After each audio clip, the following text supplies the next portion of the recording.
Sa harap ng lalaking ito ay isang mangkok na puno ng pagkain ng aso, at sa tapat niya ay ang isang malamig at makapangyarihang babae. Kainin mo yan at mapapasa iyo ang kontratang ito. Sa mga mata niyang puno ng pagtitiis, yumuko siya at nilunok ang bawat piraso, para makamit ang pagkakataong magkaroon ng kontratang $1,000,000. Ngunit walang nakakaalam na ang lalaking kumain ng pagkain ng aso ng araw na iyon, ay magiging isang peteng sa stock market ng Hong Kong. Pagkatapos ni Gauhan na makapagtapos sa pinakamagandang universidad sa bansa, inalok ka ng tatay ng matalik mong kaibigan ng trabaho, para makapasok ka sa mundo ng pananalapi na pinapangarap mo. Tutal, nakapagtapos ng maayos ang matalik mong kaibigan. Dahil kay Gauhan na nagturo sa kanya, nabalitaan kung gusto mong pumasok sa investment bank. Gusto mo bang ipasok kita? Pero tumanggi si Gauhan ng may kakaibang kumpiyansa. Gusto niyang subukan muna ang sarili niya, pero hindi niya alam ang kalagayan ng mga estudyante sa kolehiyo ngayon. Ang bilang ng mga nagtapos sa mga universidad sa buong bansa ay umabot sa 10 milyon, at mahigit 1 milyon sa kanila ay nagtapos sa kursong pinansyal. Ang mga nagtapos sa kursong pinansyal ay itinuturing na mga hari ng kompetisyon. Kaya naman, 400 katao ang sumali sa unang round ng interview, at isa lang ang kailangan nila, at agad ka ring tinanggihan.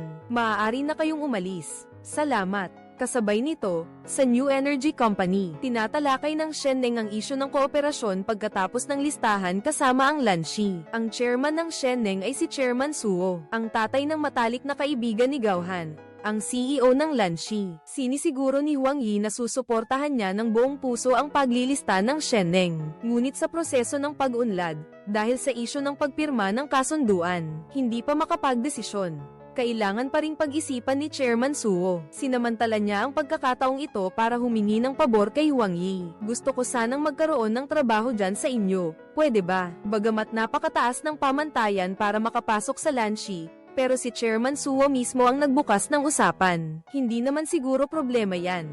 Kaya naman, agad, nakatanggap si Gauhan ng liham ng alok ng trabaho mula sa Lanshi. Inaanyayahan siya na pumunta para sa formalidad ng pagtanggap sa trabaho sa 9 ng umaga sa Lunes. Tuwang-tuwa si Gauhan at niyakap ang kanyang kasintahan dahil nakapasok siya sa isang malaking kumpanya tulad ng Lanshi. Halos pangarap ito ng lahat ng estudyante. Nagtapos ng kursong pinansyal na nakatayo sa ilalim ng gusali ng Lanshi. Buong siglang pumasok si Gauhan sa pintuan ng kanyang pangarap.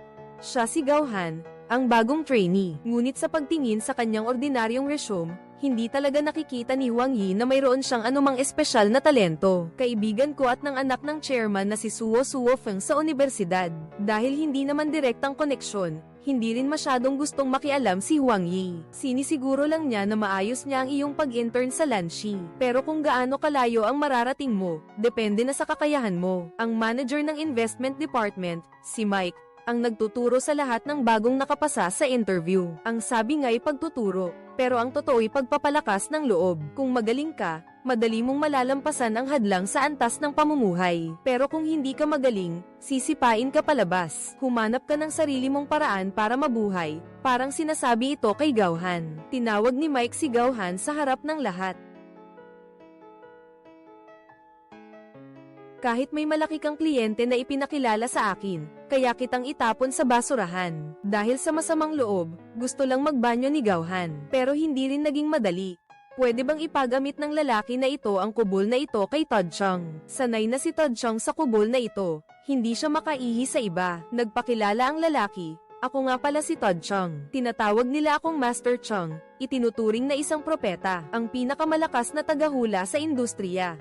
Basta't ang investor ay maturuan niya. Kahit nga mga tagalinis ng banyo, kumikita ng malaki. Ginagamit nila yung kaunting pera nila para bumili ng mutual funds o stocks. Kailangan pa nilang hintayin si Todd Chong na magbanyo, para lang makahingi ng payo niya. Sabi pa ng mga kumag na yun, mataas daw ang risk kapag dinubol. Malulugi raw ako. Pumunta si Gauhan para makipagkita sa matalik niyang kaibigan. Hindi pa niya alam na nakapasok siya sa Lanshi. Ang totoo, tinulungan siya ng tatay ng kaibigan niya. Alam ng kaibigan niya na walang sweldo ang internship sa Lanshi, kaya binigyan kanya ng tseke para may magamit ka. Pero matapang na tinanggihan ni Gauhan ang magandang alok na ito. Katulad ng mga kabataang may ambisyon na nagsisimula pa lang, siya ay punong-puno ng kumpiyansa sa kanyang kinabukasan. Pero nang makita niya ang natitirang balanse sa kanyang bank card, nakaramdam pa rin siya ng matinding kawalan ng pag-asa. Pupunta bang mamili ng damit? Nang buksan ni Gauhan ang bag, nalaman niya na ibinenta ng kanyang girlfriend ang kanyang branded bag para ipambili ng vest para sa kanya. Buti na lang, bayad na ang upa sa bahay para sa 1 taon. At least ngayong taon, hindi na tayo mag-aalala tungkol sa upa. Pasensya ka na. Ipinapangako ko sa'yo, sisikapin ko ang lahat para makapanatili sa Lanshi. Pumunta si Todsyong sa bar at narinig ang boses ni Ana na umaawit sa entablado. Sumasabay rin siya sa ritmo. Ang galing kumanta, ano?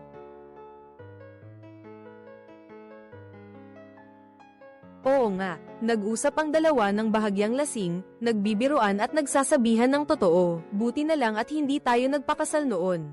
Ngayon ko lang napagtanto na parang hindi naman pala kita masyadong mahal. Yun pala, ex-girlfriend. Ano kaya ang nangyari sa kanilang dalawa? Abangan sa susunod. Kinabukasan, nagpapahinga si Todsyong sa opisina ng biglang. Pasensya na po sa pag-istorbo. Ako po si Gauhan. Ito po ang aking resume para sa internship. Sandaling sinulyapan ni Todsyong ang resume niya. Pagkatapos, sumimangot siya. Sa anong batayan ka mananatili dito? Malinaw na gusto ni Todsyong na paalisin siya. Kahit sinubukan ni Gauhan na ipakilala ang sarili niya, wala pa rin siyang interes sa intern na ito. Agad siyang tumawag sa departamento ng HR. Hindi ako tumatanggap ng intern. Hindi mo ba alam? Pagkatapos, siya mismo ang sumulat ng isang rekomendasyon. Hanggang dyan lang ang kaya kong gawin para sa'yo. Tingnan mo kung may iba pang gustong tumanggap sa'yo dito. Dismayadong tumalikod si Gauhan at paalis na nang makita niya si Todsyong na nag-aanalisa ng datos ng merkado. Kagabi lang binasa ni Gauhan ang patakaran ng gobyerno tungkol sa pagbaba ng buwis. Kaya nagbigay siya ng opinyon na dapat may pagbabago rito. Sa wakas, nakuha ng propesyonal na kaalaman ni Gauhan ang pagkilala ni Todsyong. Sa sandaling iyon, tumunog ang telepono ni NG. Muntik na niyang makalimutan na mayroon siyang inspection sa isang helicopter ngayon. Marunong ka bang magmaneho? Tanong ni Gauhan. Hindi siya nag-aksaya ng oras. Nagmadali siyang hanapin ang mamahaling kotse ni Todsyong. Sinundo niya ang tao at mabilis na umalis. Airport, 30 minuto. Ang tagal naman. Hello, bakit ka dumating nang walang abiso? Gusto ng partner na ipalipad diretso ang prototype na eroplano. Labis na ikinagulat ito ni Todsyong.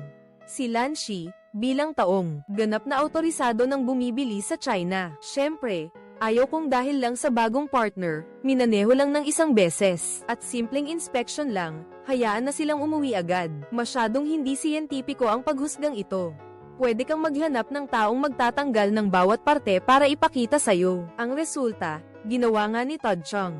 Tinawagan niya ang kumpanya ng inspeksyon sa lugar. Tinanggal ang lahat ng parte ng eroplano at nagsagawa ng detalyadong inspeksyon sa lahat ng bahagi. Ang resulta, maraming mahahalagang parte ay galing sa ibang bansa. Hindi tulad ng sinasabi ng partner, na karamihan ay patente nila. Kapag nabili na, hindi na pwedeng pekain. May pagkakataon pa ba sa pagbili? Mahirap man, pero nakahanap pa rin si Todsyong ng huling solusyon para sa kalaban. Batay sa aking ulat ng pagtataya, ibababa ko ang halaga ng kalahati. Umabot na sa puntong ito, napilitan ng kalaban na magbigay at sumang-ayon. Matapos ang 1 araw na pakikipag-ugnayan, kinilala rin ni Todsyong ang disipulong ito, pero hindi madaling maging disipulo niya. Bago mag-alas 8 ng umaga, kailangang tapusin ang 200 email araw-araw at ilagay ng maayos sa kanyang mesa. Kailangan ding bumili ng almusal. Ang Lanshi ay isang pangkalahatang bangko ng pamumuhunan. Mayroon itong mahabang kasaysayan. Ang pangunahing negosyo nila ay underwriting. Naghahanap sila ng magagandang kumpanya na tutulong sa kanila na maglista sa makatwirang halaga. Ang mga kumpanyang kusang lumalapit ay karaniwang hindi kalakihan. Hindi sila ang pangunahing kliyente na kailangan nila. Ikaw ang bahala sa plano. Ako ang bahala sa mga kliyente. Sige, walang problema. Sa ngayon, may isang kumpanya ng parmasyutiko. Kailangan nilang magbigay ng panukalang listahan. Ilang gabi ng puyat si Gauhan. Sa wakas, nakabuo siya ng panukala, pero pinagalitan siya ni Todsyong. Para raw itong tambak ng basurang walang kaluluwa, sa gabay ni Todsyong. Sinimulan ni Gauhan ang pagsusuri sa merkado kung maraming bibili ng produktong ito. Sinubukan pa niya mismo ang mga produkto nila. Sa wakas, nakipagkita sa atin ang kumpanya ng gamot sa Lunes sa susunod na linggo. Binabati kita, sa eroplano, nasiyahan si Todsyong. Sa bilis ng paglago ng bagong disipulong ito, bibigyan ka ulit ng pagkakataong magpakitang gilas. Ang galing mong magsalita, kaya ikaw na lang mamaya. Kaya mo ba? Kaya ko po. Sa pulong, magaling magsalita si Gauhan. Sinikap niyang ipaliwanag ang plano ng malinaw at detalyado. Pero ang amo ng kumpanya ng gamot ay abala lang sa paglalaro ng cellphone. Kahit si Todd Chang ay hindi na makatiis dito. Mahalaga ang susunod, makinig ka. Napilitang ibaba ng amo ang kanyang cellphone. Pinapalabas ang ibang tao at direktang nagtapat kay Todd Chang. Sinabi niyang malayo pa ang tinatayang halaga ng Lanshi para sa kumpanya, para maabot ang inaasahan niya. Umaasa siya na gagamitin ni Todd Chang ang kanyang kakayahan para makipagsabuatan sa kanya na magpeke ng datos para itaas ang halaga ng listahan ng kumpanya para makapanloko ng pera mula sa mga mamumuhunan. Madali ng pag-usapan ng pera, pero umabot na sa limitasyon ni Todd Chang to. Ang 100 beses na pagpepresyo ay makatwiran na. Anong pinagkukunwari ninyong pagiging objektibo at matuwid? Puro kayo panloloko. Tingnan mo ang mapanlait at mayabang niyang mukha. Hinailan ni Todd Chang si Gauhan at tumalikod sila. Sa gabi, mag-isa siyang nakatayo sa gilid ng mataas na gusali, nagpapahangin. Ipinagtapat niya kay Gauhan na noong nagsisimula pa lang siya, puno rin siya ng sigla. Determinado siyang gamitin ang kanyang kakayahan para tulungan ang maraming magagandang kumpanya na maging matagumpay. Pero sa paglipas ng panahon, unti-unti niyang napagtanto ang panlilinlang, ang daya at kasinungalingan ng merkado ng pananalapi.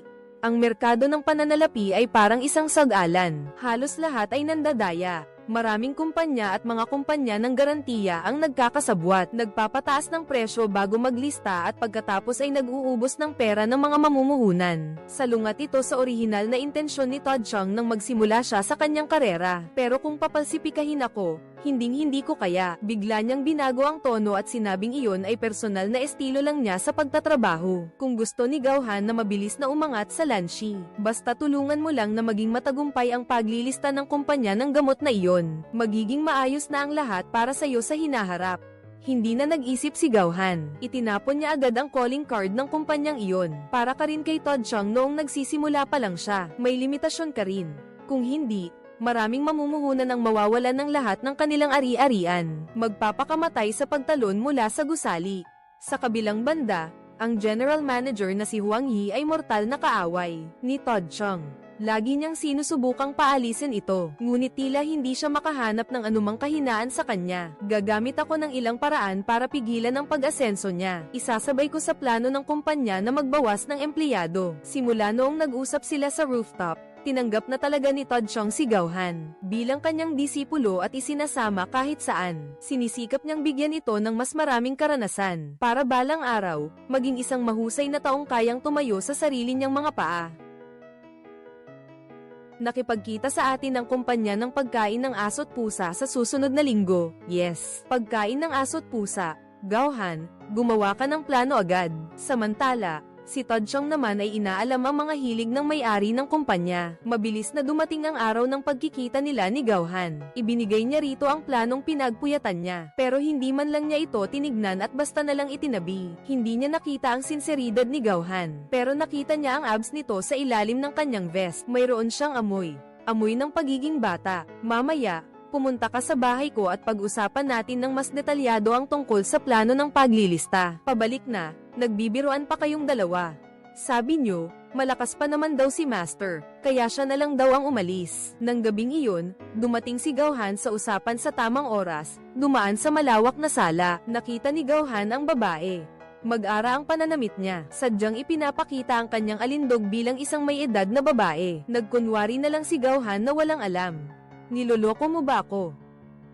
Matapos niyang tanggihan ng paulit-ulit ang mga pahiwatig nito, medyo napahiya siya kaya dumiretso na siya sa punto. Papipiliin kita sa dalawa. Kainin mo ito, ibibigay ko sa iyo ang buong proyekto.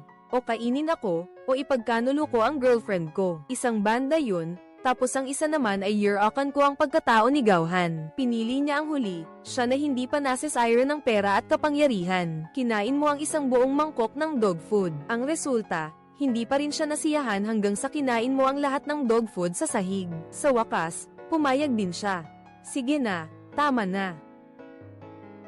Nang pumirma na ng kontrata sa Lunes, may dala ring masamang balita si Mike. Ang bagong HR manager ng head office ay estudyante ni Todd Chang. Kaya naman, bigo ang planong tanggalin si Todd Chang. Galit na galit si Huang Yi dahil malapit nang maglista ang kumpanya ni Chairman Suo na Shen Neng. Ngayon, May matatag na integridad pa si Todd Chong. Hindi talaga sila makakalusot sa internal review. Hindi rin papayag si Hwang Yi na maghintay lang. Kaya inutusan niya si Mike na isama ang lahat ng matataas na opisyal ng kumpanya para muling pag-aralan at ayusin ang mga dokumento ng malaking proyekto. Samantala, sabik na sabik si Gao-han na isama si Todd Chong para hanapin ang may-ari ng kumpanya ng aso't pusa para pumirma ng kontrata. Pero pinaghintay sila ng 3 oras. Abala pa rin ba si Chairman Ma? May bisita po kayo, kailangan nyo pong maghintay ng kaunti. Hindi na nakatiis si Gao-han. Dumiretso siya sa opisina ng kliyente, pero hindi niya nakita ang anino ng kausap. Agad niyang napagtanto na niloko siya.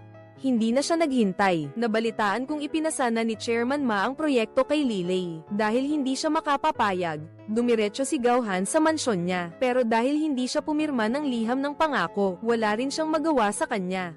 Wala siyang nagawa kundi ang umungal sa kawalan ng pag-asa. Sa pagkakataong ito, sa wakas na pagtanto niya na kumpara sa pagpapanggap at pagpapaamo sa mga kliyente, ang kakayahan niyang walang kwenta, nagdulot kay Gao-han ng walang hanggang pag-aalala. Malapit nang matapos ang kanyang internship, at kung wala siyang mapipirmahang kontrata, mapapaalis lang siya. Sa pagkakataong ito, tinawag ni Hwang Yi ang lahat ng empleyado para sa isang pagpupulong. Kailangan dumalo ang lahat, kasama na rin ang mga taong isinama niya sa proyekto. Sa pagpupulong, ipinamahagi niya ang mga dokumento ng proyekto sa lahat. Kung walang problema, maaari na kayong pumirma. Pero kahit walang nakikitang problema si Todd Chong, may kutob siyang may mali.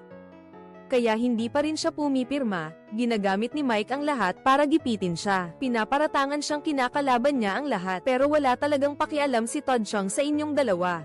Kung ayaw pumirma, sabihin mo ang dahilan. Hindi ko kayo gusto. Sigaw ni Todd Chong kay Hwang Yi. Para sa resulta, ipinapasa ninyo ang panganib sa mga investor. Hindi ko kayang akuin yan.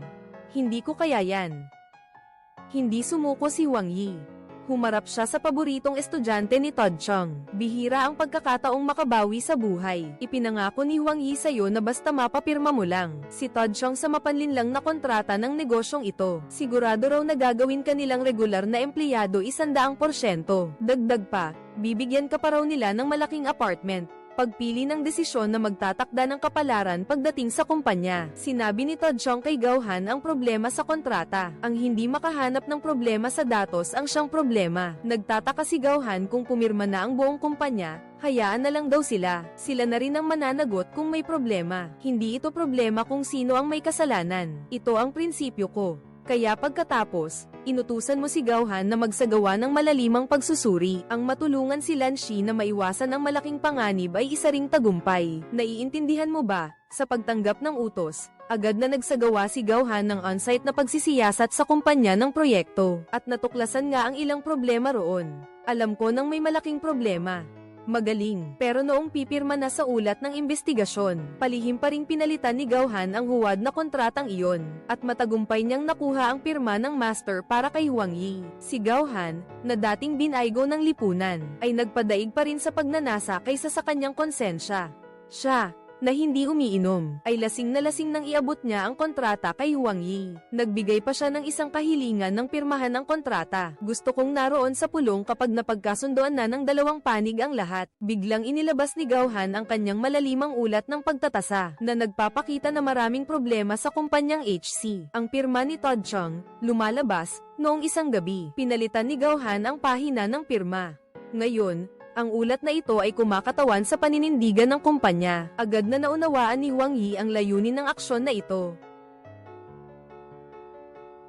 Si Gao-han ang opisyal na analyst ng kumpanya. Nakikita natin na malapit nang mabaygo ang plano ng paglilista. Ang kalaban sa wakas ay hindi na nakatiis. Iminumungkahi kung dagdagan ng doble ang komisyon para kay Lan Shi. Si Hwang Yi, sa harap ng lahat ng empleyado, ay hayagang nagpahayag na. Si Gao-han ay opisyal ng analyst ng kumpanya. Pasensya na, master, nagbitiw na ako.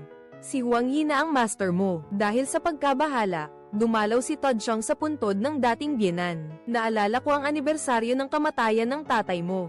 Naalala ko noong malaman ng dating biyenan ko na si Todd Chong ay isang analyst na nangunguna sa mundo ng pananalapi. Inilaan niya ang lahat ng ipon niya sa buhay para bumili ng shares na inirekomenda niya. Noon, tiwala siya sa kanyang paghuhusga, ngunit hindi niya alam na isa pala itong patibong. Ang presyo ng stock ay tumaas dahil sa peking magandang balita, tapos biglang bumagsak. Sa isang gabi lang, Nawala ang lahat ng ipon ng matanda sa buong buhay niya. Sa huli, pinili niyang tumayo sa rooftop. Ito rin ang dahilan kung bakit naghiwalay sila ng girlfriend niya. Mula noon, nagkaroon siya ng panuntunan sa buhay na huwag magsinungaling. Hindi magre-rekomenda ng stock, hindi susugal ng buhay. Gusto kitang ligawan, baka marinig ng tatay mo. Narinig ko na, tinupad din ni Huang Yi ang pangako niya. Binigyan niya si Gao-han ng maluwag na apartment na hanggang ngayon hindi ko pa rin kayang bilhin. Ang laki ng bahay na to, gusto mo ba? Sobrang gusto, Gao-han. Ngayon ko lang din nararamdaman ang saya ng pagkakaroon ng pera. Nakita ni Huang Yi ang ambisyon mo noong naging general manager siya. Ang pagiging regional director niya sa China ng Lanshi ay pambihira rin. Inirekomenda niya si Gao-han bilang senior manager ng investment banking department. Sa Biyernes, pupunta ako sa Hong Kong, sasama ka sa akin. Sinimulan ni Huang Yi na dalhin ka ng madalas sa mga sayawan, para makilala mo ang mga taong hindi mo makakausap habang buhay. Tapos dinala ka pa sa isang marangyang hotel. Magpahinga ka na ng maaga, ha? Baka paggising mo bukas, gulo-gulo na yung bedsheet. Naiintindihan ni Gao-han kung anong nangyari kagabi. Huwag kang mag-alala, wala akong panahong makipagrelasyon. Mauna ka na. Pagkatapos magbitiw, nagtayo si Todd Chang ng sarili niyang consulting firm. Hindi niya akalain na ang unang magpapabok ay ang dating kasamahan niya sa ibang bansa. Sa Lanshi, laging bukas ang pinto ng Lanshi para sa'yo. Nagsimula na ring subaybayan ni Huang Yi ang proyekto ni Shen Neng. Sa pulong, hayagan niyang tinanggal sa pwesto ang namamahala sa proyekto. Ipinasa niya ang trabaho nito kay Gao-han. Ang laki-laking proyekto, ipinagkatiwala kay Gao-han na to. Bakit mo kinukwestiyon ang desisyon ko? Kasama ka pa naman sa listahan ng mga sis-auntie. Sige, tanggalin mo na ako, Mike. Pigilan mo agad ang pagtatalo nilang dalawa. Pakilabasin niyo na ang lahat. Sige, sabihin mo sa akin ang totoo. Totoo bang nagkagusto ka na kay Gao-han? Para sa isang malaking kumpanya ng ganitong kalibre, hindi pwedeng magdesisyon batay sa emosyon. Isang dahilan lang kaya niya hinanap si Gao-han. Dahil matalik na kaibigan ni Gao-han ang anak ni Chairman Suo. Sinamantala niya ang relasyon na yun para mapadali ang plano ni Shen Neng. Hindi mo ako bibiguin, di ba? Sisiguraduhin kung gagawin ko ang lahat. Sa susunod na handaan, sinubukan ni Huang Yi na ipakilala ang mga koneksyon niya kay Gao-han. Para magkakilala, pero tila wala namang pakialam si Gao-han. Nagmamadali ka ba? Sige, umalis ka na. Lumabas na may dinner date pala siya kasama ang girlfriend niya.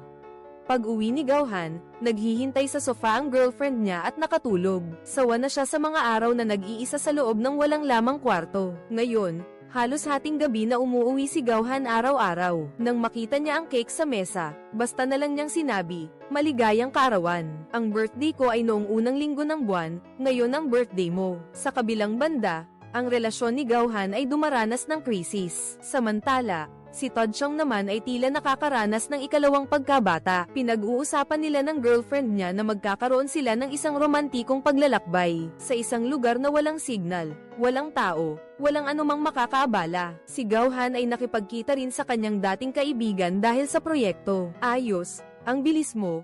Project manager ka na pala. Ipinakilala ni Chairman Suo ang bagong produktong enerhiya ng aming kumpanya. Kapag na-list na, bababa ng husto ang presyo ng kuryente. Madaling talunin ng isa pang higanti sa industriya. Ngunit tungkol sa kasunduan sa polaridad na inalok ni Lanshi, hindi pa rin sigurado si Chairman Suo. Umaasa siya na matutulungan siya ni Gao-han na mag-evaluate. Ang dagdag na bahagi ng polaridad ay para magkaroon ng dagdag na kumpiyansa. Hindi naman siguro kalabisan ito. Walang reklamo si Gao-han sa paraan ng pagsasalita na ito, pero nang makita niya ang huling probisyon sa kompensasyon, mayroon pa rin siyang di maipaliwanag na pakiramdam kung ang presyo ng stock sa secondary market ay bumaba sa ilalim ng $10 ng Hong Kong, kailangang bilhin muli ng Shen Neng ang lahat ng shares ng Lanshi sa halagang $10 ng Hong Kong, o maaaring ilipat ni Chairman Suo ang 10% ng kanyang shares bilang kompensasyon. May problema ba? Wala.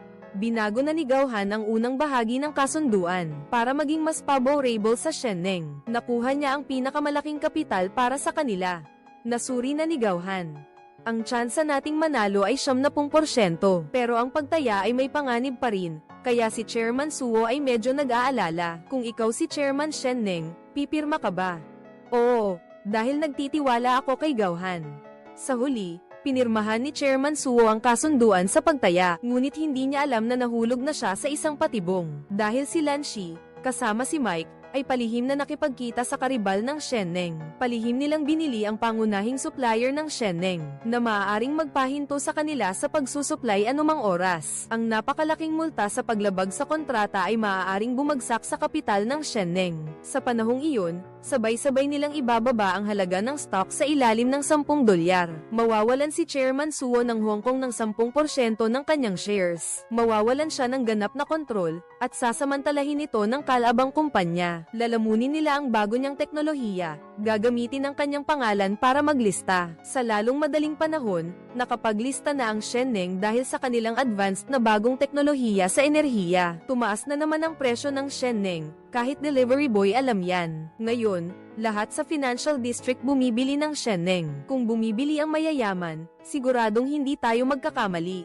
Team leader, ibigay ko sa iyo ang pera ko, pabili ako. Kahit yung janitor, naglalaway. Sabi ng lahat, tataas pa raw ang Shenneng. Totoo bang ayaw sanang magrekomenda ng stock si Gauhan? Pero nang marinig niyang kailangan ng pera ang asawa ng tiyo para sa operasyon, nakalimutan na ni Gauhan ang bilin ng kanyang guro.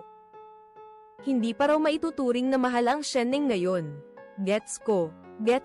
Sa mga oras na ito, nagbabakasyon si Todd Chang sa Switzerland. Nakita rin niya ang chart ng stock ng Shenneng na biglang tumataas. Nang makita niya ang chart, naramdaman niyang may hindi maganda. Kaya itinago niya sa girlfriend niya at pumunta sa sangay ng Lan Shi sa Switzerland para makipagkita sa kasamahan niya. Ipinakita niya sa kasamahan niya ang diskarte sa pag-trade ng Shenneng. Malinaw na may isang malaking organisasyon na may malabong motibo ang nagmamanipula sa likod dahil pumirma sila ng kasunduan sa pagtaya. Ang Lan Shi ay isa na ring shareholder ng Shenneng. Pinayuhan niya ang kasamahan niya na mag-ingat, pero parang hindi pinapansin ng kausap niya ang sinabi niya. Ang mahalaga ngayon ay kumita ng pera, hindi mahalaga ang paraan. Sa mga sandaling ito, kinalimutan na niya kay Lan Shi ang orihinal niyang layunin. Nawala na ang lahat ng kanyang paniniwala. Samantala, nagluto si Huang Yi ng espesyal na pagkain para kay Gauhan. Nagkausap na tayo, magkatrabaho lang tayo. Ang problema mo, nasolusyonan ko na. Ano ba ang ginawa mo? Habang nagmamadaling umuwi si Gauhan, tapos nang mag-impake ang kanyang girlfriend, lumabas na sinabi ni Huang Yi sa girlfriend niya ang tungkol sa kanilang dalawa. Tapos na tayo. Tumingin siya sa tamang panahong tawag ni Huang Yi.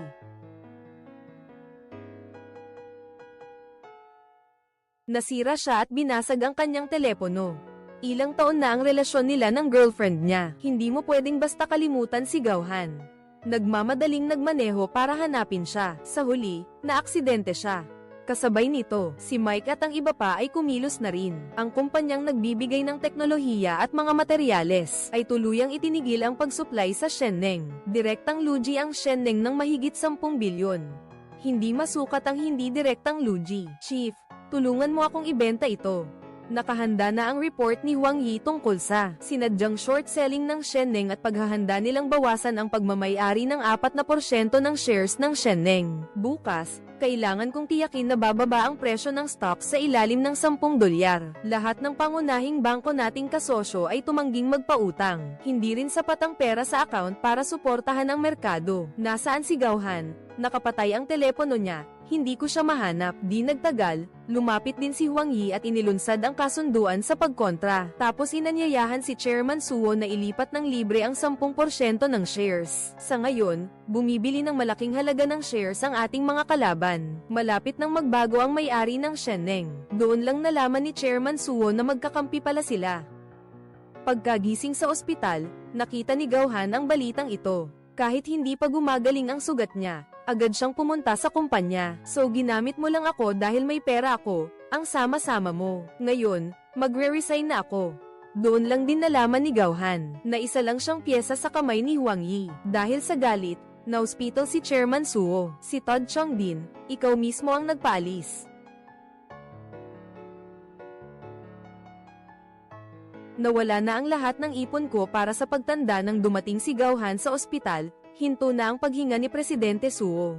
Sinuntok ka ng matalik mong kaibigan, hindi niya inaasahan yon, na ang matalik niyang kaibigan ay nakipagsabuatan kay Lan Shi para lokohin sila. Sa sandaling ito, nagliyab ang apoy ng paghihiganti sa puso niya.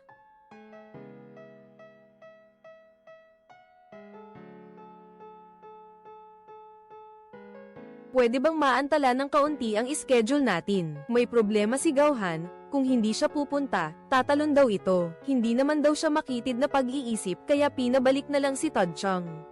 Gauhan, bumaba ka dyan. Akala mo ba mapipilit mo akong tulungan ka sa ganyang paraan? Hindi ba napakababaw kung hahayaan natin silang magtagumpay ngayon? Sa hinaharap, hindi natin alam kung ilang mahuhusay na negosyo ang kanilang huhulihin. Alam na alam ni Todd Chong iyan, pero ang makipaglaban kay Lanshi, wala pang 1% ang tsansa niyang manalo. Pagdating ng araw na yun, hindi na siya makakapagtrabaho sa industriya ng pananalapi. Maaaring sirain ng isang tao, pero hindi pwedeng talunin. Itinuro sa akin ni Master. Sa wakas, pumayag na si Master na bumalik. Pagkatapos bisitahin ni Gauhan si Chairman Suho, taimtim niyang hiniling sa kanyang kaibigan na pagkatiwalaan siyang muli. Kailangan mo talagang tulungan siyang mabawi ang Sheneng. Pero kailangan magtulungan ang magkaibigan sa ganitong sitwasyon. Hawak na ng kalaban ang mahigit 25% ng shares ng Sheneng. Dagdag pa ang shares na hawak ni Lanshi, lampas na sa 34%.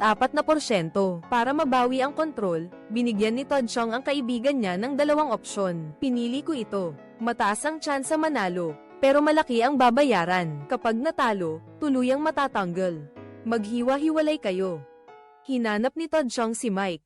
Magkano ang presyo? Paano ko mabibili ang shares ng Sheneng? Si Gauhan naman, pumunta sa kumpanya ninyo ng securities. Gusto niya ang pinakamagaling ninyong trader. Ayan, nakalikom na sila ngayon ng malaking kapital. Handa na ang lahat, tignan na lang natin kung kakagat si Huang Yi. Ang balita na nakalikom ng kapital si Sheneng para bawiin agad ang pagmamay-ari mula kay Mike. Nakarating kay Huang Yi, pero hindi siya nataranta. Sigurado siyang hindi makakalikom ng kapital ang anak ni Chairman Suho. Sa pagkakataong ito, hinanap ni Todd Chong ang nasa likod ni Suho Feng. Hindi ba ikaw? Siyempre hindi ako, mas gusto kong talunin ka ng harapan. Ang taong dinala ni Todd Chong ay Prinsipe Las. Mayroon siyang lumang galit sa kumpanyang Sumaire kay Sheneng, ang kumpanya ng securities na ipinagkatiwala kay Gauhan. May lumang galit sa Lanshi. Ako at ikaw, may lumang galit. Kailangan ba nating gumanti agad? Linawin muna natin ang tungkol sa prinsipe na iyon. Hindi nagkamali ang hinala ni Huang Yi. Ang prinsipe na ito ay peke nga, pero kilala niya talaga ang prinsipe. Papayagan niya ang tunay na prinsipe na mag-post sa Twitter para suportahan sila. Pagkatapos imbestigahan ni Mike, kinumpirma niya na may galit ang prinsipe sa kumpanyang kalaban. Nakita rin sa Twitter na susuportahan ng prinsipe ang lahat. Ngayon ngang nagsimula na ang laban, may kasunduan din ang Lanshi sa karibal na kumpanya. Kung hindi natin makukuha ang kontrol sa Lanshi, tapos na tayo. Ngayon, hindi na rin gaanong kalaki ang kapital ng grupo ni Todd Chong. Kung hindi mawawalan ng kontrol si Huang Yi, tapos na tayo. Gaya nga ng inaasahan, hindi na nakayanan ni Huang Yi bumili ng Sheneng sa mataas na presyo. Ang mga makakatapos ng itinakdang dami ay gagantimpalaan, doblehin. Tama ito sa patibong ni Todd Chong at ng kanyang mga kasama. Itulak ang presyo ng stock pataas, ibenta sa kanila sa mataas na presyo. Mabilis na halos lumampas na sa 50% ang pagmamay-ari ng Lanshi at ng kumpanya. Nakalaban sa mga parte ng Sheneng dahil sa biglaang pagtaas ng halaga nito. Nakuha nito ang atensyon ng komisyon sa seguridad. Inutusan silang pansamantalang itigil ang transaksyon sa loob ng 2 araw para imbestigahan. Anong kalokohan yan? Pwede nang magsimula. Susunod na nating panoorin ang operasyon ni Suho Feng. Sa formal na paraan, ikaw pa rin ang pinakamalaking shareholder. May karapatan kang magtalaga at magtanggal ng mga tauhan. Ang totoo, ang gusto lang ng kalabang kumpanya ay ang teknolohiya. Ang bagong materyales at teknolohiya ng Sheneng ay nasa kamay ng mga inhinyero ng kumpanya. Unang tinanggal ni Suho Feng ang lahat ng mga inhinyero. Habang nagtataka pa ang lahat, iminungkahi niyang magtayo siya ng bagong kumpanya. Bakit hindi kayo sumali sa amin? Kayong mga tinanggal ni Sheneng, mas tataas pa ang inyong sahod. Paghati-hatian natin ang kita mula sa bagong henerasyong teknolohiya. Dahil dito, lumipat ang lahat ng mga inhinyero. Naging isang walang lamang shell ang Sheneng. Lunes, 9:30 ng umaga, pagbukas ng merkado. Ipagbili ninyo lahat, ibenta ninyo, inilabas na ang masamang balita, kasabay ng malawakang pagbebenta ng kapital. Bumagsak ng husto ang presyo ng stock ng Sheneng, at ibinenta ng karibal na kumpanya ang lahat ng kanilang shares. Kaya't napilitan ding itigil ni Huang Yi ang pagbili. Anong gagawin natin sa dummy company ngayon? Kailangan na lang natin itong ibenta. Tawagan si Suho Feng. Bagamat nanalo tayo sa laban kontra Sheneng, Iniimbestigahan naman tayo ng Securities and Futures Commission ng Hong Kong. Dumating kami para magkusa at magsumbong. Sa huli, kinansela ang lisensya ni Gauhan. Ang kaibigan nating si Suo Feng ay nagkasala ng insider trading at manipulasyon ng merkado. Nahatulan siya ng 4 na taon at 5 buwan. Si Huang Yi ay nagkasala rin ng parehong krimen, pero mas malala, nahatulan siya ng 7 taong pagkakakulong. Si Mike ay nahatulan ng 5 taon at 8 buwang pagkakakulong. Sina Todd Chong at Gauhan ay mga kasabwat. Isinaalang-alang ang kanilang pag-amin. Si Todd Chong ay nagbukas ng isang consulting firm. Si Gauhan ay isa ring shareholder. Kinuha pa nila ang janitor para maglinis sa daloy ng mga stock. Tinulungan nila ang mga taong kaya nilang tulungan. Sa huli, natagpuan ng 2 lalaki ang kanilang pag-ibig, at natagpuan din ang kanilang orihinal na mga ideal.